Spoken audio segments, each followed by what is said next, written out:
Good morning. Today is Tuesday, July 23rd. I'm Corva Coleman from NPR News, and here are today's top stories. The Associated Press says that Vice President Harris has secured enough pledges from Democratic Convention party delegates that she should be able to win the party's presidential nomination. Democratic officials are expected to hold an electronic roll call vote of delegates within about 2 weeks, well before next month's convention.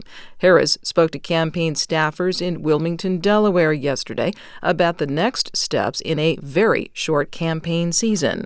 So in the next 106 days, we have work to do. We have doors to knock on.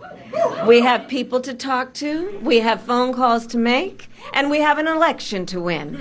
Democrats may also face a legal challenge from Republicans. It's unclear if Harris can draw on campaign money that was raised when Biden was on the ticket.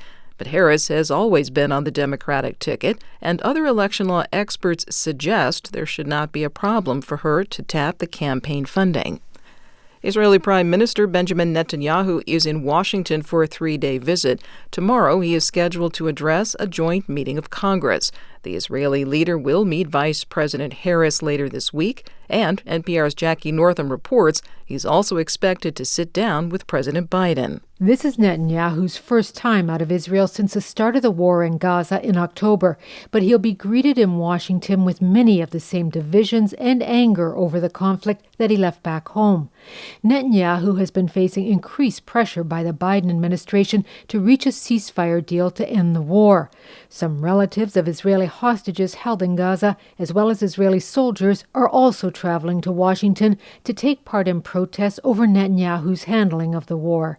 Police in Washington are preparing for thousands of demonstrators to fill the streets around the Capitol Wednesday ahead of Netanyahu's speech to Congress.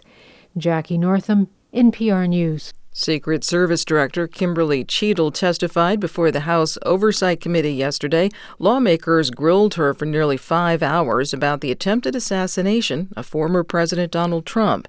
NPR's Ryan Lucas has more. In her testimony, Secret Service Director Kimberly Cheadle acknowledged the failings that day. The assassination attempt of former President Donald Trump on July 13th is the most significant operational failure of the Secret Service in decades. But lawmakers grew frustrated with the lack of answers from Cheadle, including about how the gunman was able to get up on a roof with a clear line of sight on Trump.